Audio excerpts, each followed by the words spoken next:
Hello, my name is Jordan Tidwell, and alongside with me today are a group of friends, and we'll be presenting about oral communication apprehension and the negative ways it can affect us day by day.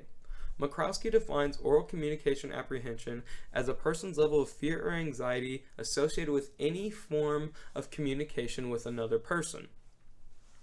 This is experienced either as a trait-like personality type response or as a response to the social constraints set in place by any given communication transaction.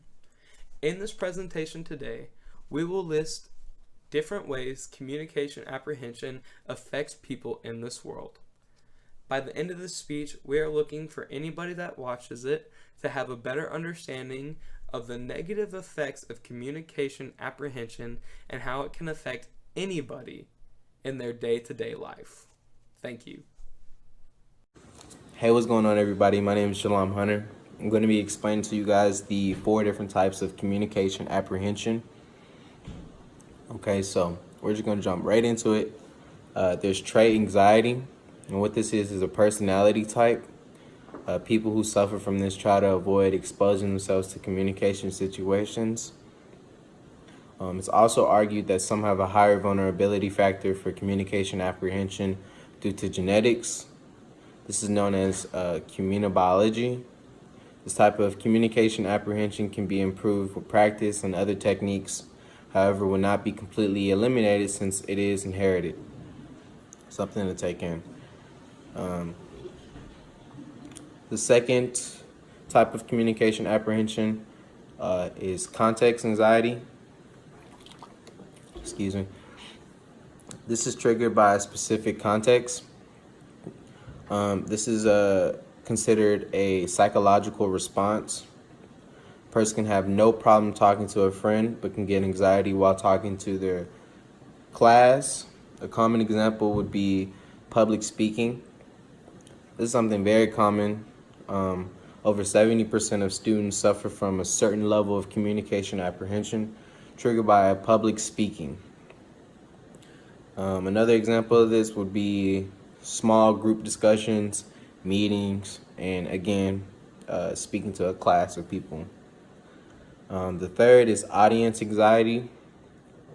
For some people, they get anxiety from seeing familiar faces, and others vice versa. And last but not least, situation anxiety. This is a psychological reaction of a person due to a specific situation. This anxiety is triggered by a special combination of audience and context that is created through a unique scenario. And kind of like an example of that would be a job interview, like a first date, something where it can kind of be nerve-wracking, but it's not so much of you being nervous from the person as much the scenario. I hope this was helpful. Thank you for watching, and happy holidays. Peace.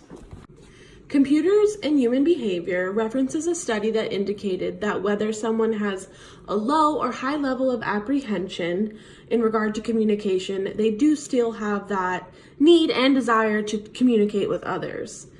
Now, social media is something that many of us, if not all of us, are incredibly familiar with, considering we probably use it multiple times throughout the day, every day of our lives. And there are also some studies that indicate that the draw to social media is due to and motivated by a certain level of apprehension in regard to communicating, whether it be face-to-face or otherwise.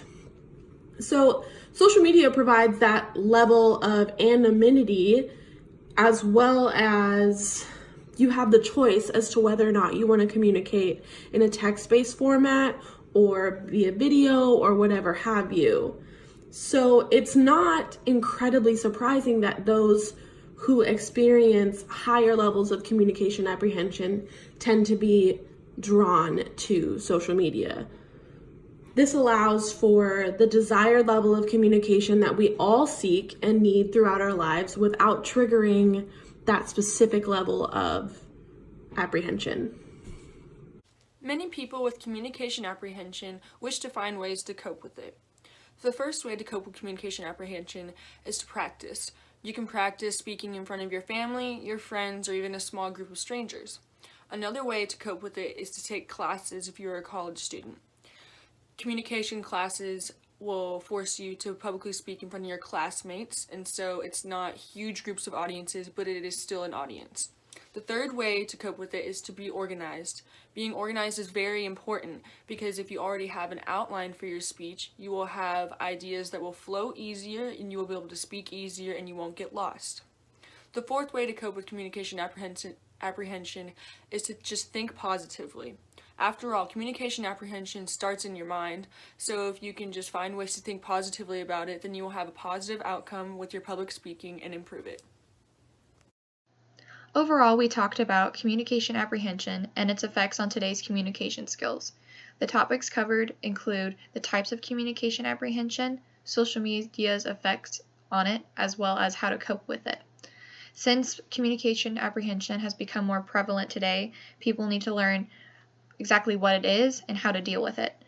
I hope this presentation provided insight on the topic as well as brought attention towards it as a whole. Thank you.